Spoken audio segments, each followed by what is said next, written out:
The anime begins with the main character, Shiro, a lonely nerd who finds himself transported to a game he was addicted to called Elder Tales. He's in a form of his in-game character, a level 90 half-elf enchanter, making it obvious how few friends he had in real life. Many other players were also stuck in the town of Akihabara, confused and irritated by their new predicament. He discovers his status window where he finds all of his items. He tries to click the log out button, but it doesn't work, so he goes to his friends list instead. There are many people online, but he decides to meet up with a pervert named Natsugu. The two discuss the latest expansion pack in the game, Novosphere Pioneers, and Shiro mentions that it was the last thing he remembered before waking up in the game. They come to terms with the realness of their situation and head off to see what they can find, eventually running into Akatsuki, a ninja whom Shiro had been in a couple of raiding parties with before. They meet up, and it's revealed that Akatsuki is a girl, and she begs Shiro for a potion that would give her a female body. She transforms into a level 90 human assassin and also pledges loyalty to Shiro as thanks. We learn that NPCs refer to themselves as people of the land, while players are known as adventurers. They try eating and drinking, but everything tastes dull and flavorless. Suddenly, Shiro gets a call from a friend, and they head out to meet her. Her name is Mariel, the leader of the Crescent Moon Guild and a skilled level 90 cleric. A handsome lady called Henrietta, a level 90 bard and a part of the Crescent Moon Guild, also enters the room. Mariel explains that most of their guild members are present in Akiba, while other major cities like Shibuya and Susukino are also affected. The teleportation gates between cities are no longer working, isolating players in their current locations. Henrietta adds that other guilds are also gathering members and even recruiting, as they believe cooperation is their best bet in surviving. Natsugu thinks that everyone stuck is familiar with the game, but Shiro mentions how much the world may have changed due to the recent expansion, Novosphere Pioneers, meaning familiar elements like monsters and quests might not work the same anymore. Mariel asks Shiro to join the Crescent Moon Alliance, recognizing that he's never been comfortable with guilds since the elite group he once belonged to, the Debauchery Tea Party, has disbanded, but Shiro declines. We find out that the Debauchery Tea Party was a well-known, unofficial guild that won many battles with Shiro as their strategist. After their conversation, they travel to the Archive Tower Forest to experiment with the combat systems. They get attacked by some weasels and have difficulty at first, but they manage to defeat them because they're level 90. We learn that there are 30,000 Japanese adventurers along with 700,000 globally who got stuck in the game, with this day being named the Apocalypse. An idiot ends up dying in combat, but he gets revived in the cathedral, confirming that death is just like how it is in the game. They group up with the Crescent Moon again, and they discuss how most of the guilds have finished recruiting members, and now there's a bunch of ruffians asserting dominance and trying to figure out who the strongest people are. There's no fighting allowed in the city, or royal guards appear and kill you. However, they found ways around to harass people without causing royal guards to appear. It's discussed that there has recently been an increase in player kills just outside of the city since they drop loot, bringing to light that players can get targeted by other players, along with monsters. Later, they go out for training and run into player killers who try to rob them. They're outnumbered, but with no surprise, get easily defeated due to Shiro's strategies and the fact that they were useless side characters, destined never to have more than 5 seconds of screen time. They met up with the Crescent Moon, who informed them that they have a friend who recently ran into trouble in a town called Susukino, but was rescued by someone they have no information on. They mention their plan to send a rescue team, but it's complicated due to the transport gates not working, leaving them with the option to travel by land. But Shiro knows that since the world is set to half scale based on the real world, that would take them approximately 425 kilometers, meaning it would take them too long to get there on horseback. Despite the challenges, Shiro agrees to take on the mission, even though he feels hesitant to interfere with another guild's responsibility. Once they leave the city, Natsugu and Shiro summon griffins to get them there faster. Akatsuki is surprised since the whistles that summon them are rare items only given to players who have completed a special mission. During the flight, they realize that to get to Susukino, they have to travel through a dungeon called the Depths of Palm, since the griffins have a limit on how long they can fly. Meanwhile, the girl they are pursuing, Sorera, is talking with a captain, Nyanta, the man who saved Sorera, and the person whom the Crescent Moon Guild has no information on. They discuss a guild called Brigandia and how they terrorize other players for absolutely no reason. Shiro and his group cross an underground bridge, but it collapses, causing Shiro to fall into the water below. He has a flashback to his college life as an engineering student. No one talked to him in real life because he was ugly, so he picked up Elder Tales to escape reality and became a well-known veteran in the game. Soon enough, a lot of people never left him alone, asking him to help them with quests, which he quickly grew tired of. This is when he met the Debauchery Tea Party, who helped him enjoy the game again. After he wakes up, he finds out that Akatsuki saved him, and she also reveals that she's around 20 years old, shocking Shiro and Natsugu. But to all you guys watching, she's still in a child's body, so pull your shorts back up and clear your history. They get attacked by a new monster, a part of the Novosphere expansion, but it's only level 68, so they manage to defeat it and make it out of the dungeon. While this is happening, they learn that Demicus, the leader of a player killer guild called Brigandia, is also looking for Sarera and Nyanta. Shiro and his friends arrive at Susukino, soon meeting up with Sarera and Nyanta, and it turns out that Shiro already knows Nyanta, and they decide to travel back to Akihabara together. There's no combat allowed in the city since royal guards show up and kill you, so Demicus and his men waited outside the city to cut them off. Shiro starts taunting Demicus and his right-hand man, Lundark, leading Nyanta and Demicus to have a duel. Nyanta destroys Demiquas with multiple debuffs, melting him down to 1/2. Since he's a pathetic loser who can't handle defeat, he begs his men to step in and heal him. Natsugu then uses a taunting spell to draw all the fighters towards him. This gives Shiro enough time to use his Thornbind hostage spell, grounding Demicus because when a teammate attacks a grounded target, it does bonus damage. Nyanta slashes the vines with Shiro casting the spell a second time for bonus damage. The battlefield is amazed by their teamwork, as Nyanta was able to slash the second set of vines at once, leaving Demicus at 1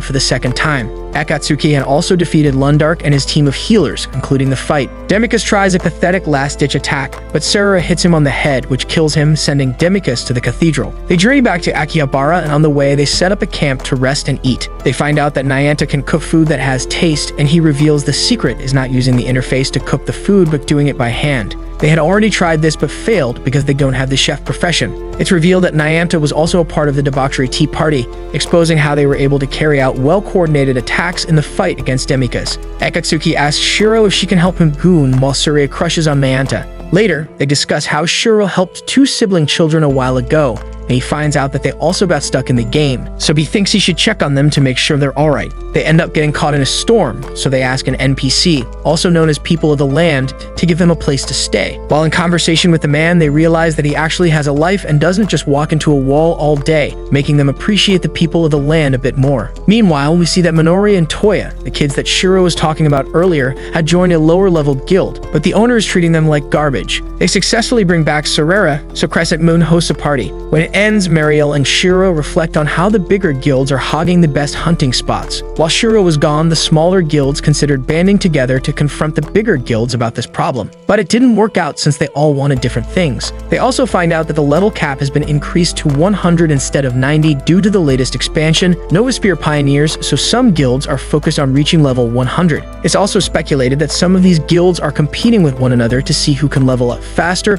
and to Shiro's surprise, even using experience potions.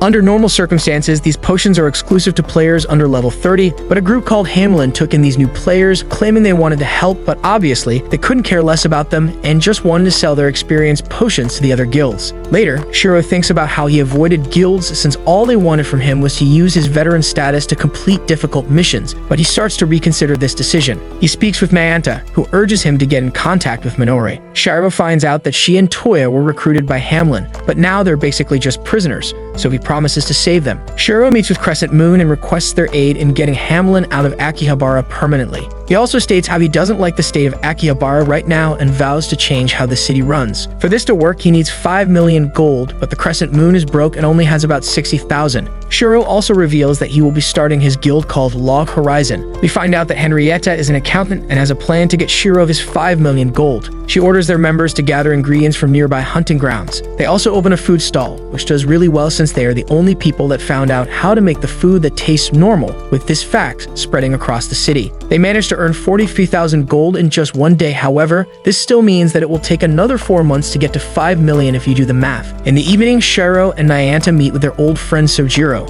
who was also part of the debauchery tea party. However, he's now the owner of a guild called West Wind Brigade. His guild only has around 30 members, but they're still one of the more powerful ones. Sojiro recognizes that the current state of Akihabara isn't good, so he agrees to help them with their plan. Mariel and Henrietta meet with a man named Karashin, who owns the 3rd biggest merchant guild globally, called Shopping Street 8. They form a deal, creating a bigger supply chain to further support the Crescent Moon's food business. We just shown a flashback of when Minori and Toya were first transported into Elder Tales. They got jumped in pretty much the first minute and robbed of anything useful they had. They desperately needed support, so they joined Hamlin, but now they're just rotting prisoners. Mariel and Henrietta also meet with Roderick and Michitaka, the owners of the top 2 merchant guilds past Karashin's number 3 spot, and also potential investors. They reveal that they need 5 million in gold for the deal to happen. It isn't made clear to the investors where the money will be going. However, they confirm that once their goals are achieved, they will disclose all the details. Their merchants guess that they are funding a massive quest as part of the new expansion, meaning they could get a lot of money from this.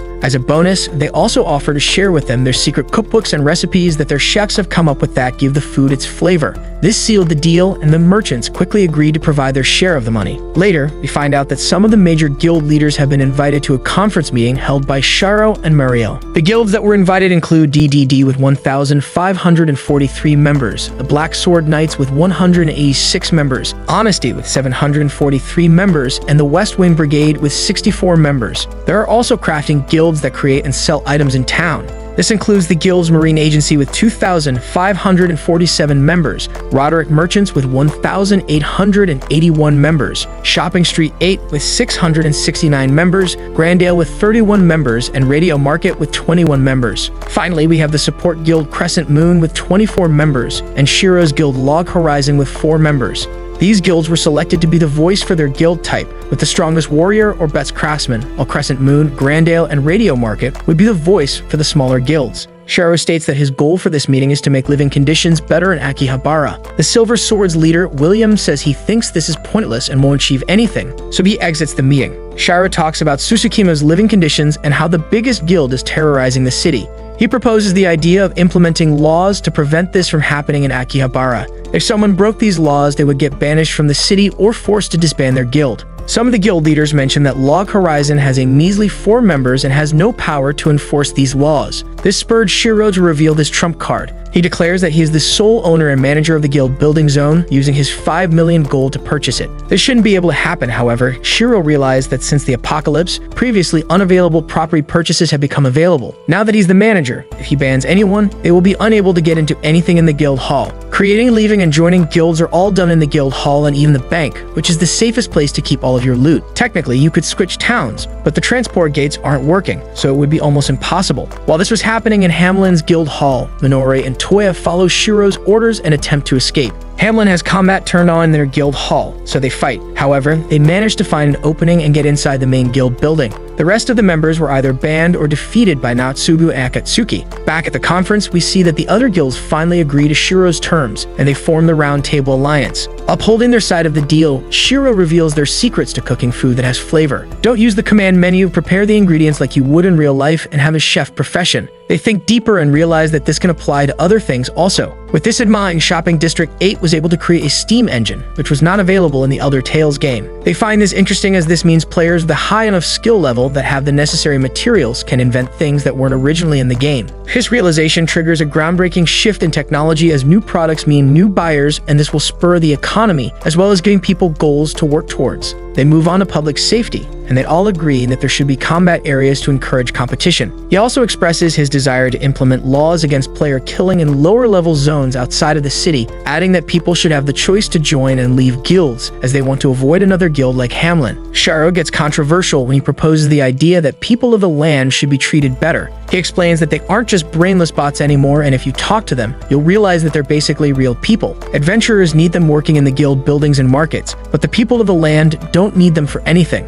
There's also a lot more people of the land, so if they don't implement these laws, there could be some backlash from them or even war. After their meeting came to an end, the news of the recently formed laws spread to everyone across Akihabara. We also find out that the Hamlin members had all fled from the city, and all of the lower-level trash they were abusing ended up joining Crescent Moon. We see that Log Horizon had renovated an old building to act as their new home, with Toya and Minori also joining their guild. In the evening, we see people of the land answering to Lord Surjad and his baddie granddaughter called Lanisha, and they seem to be keeping close tabs on the Round Table and Shiro. Later, everyone sets up a training camp to help improve the skills of noobs under level 40. Before they can start, Akihabara gets visited by messengers from Lord Surjad. It appears that Lord Surjad is a High Lord of Eastall's League of Freedom cities. In Elder Tales, Japan is called Yamato, and Japan is split into 5 great cities. The League of Freedom cities of Eastall is an alliance made up of noble lords who govern the Eastall region of Yamato. These lords have extended an invitation to the Round Table Alliance to join them at their upcoming Council of Allied Nobles. Shiro thinks it's a good idea to start networking with the people of the land, but there's also a possibility that they could get caught up in their politics. DDD's leader, Krusty, will represent the warrior guilds at the council, as well as Michitaka representing the merchants, and Shiro's going too since he's the only one with a decent brain.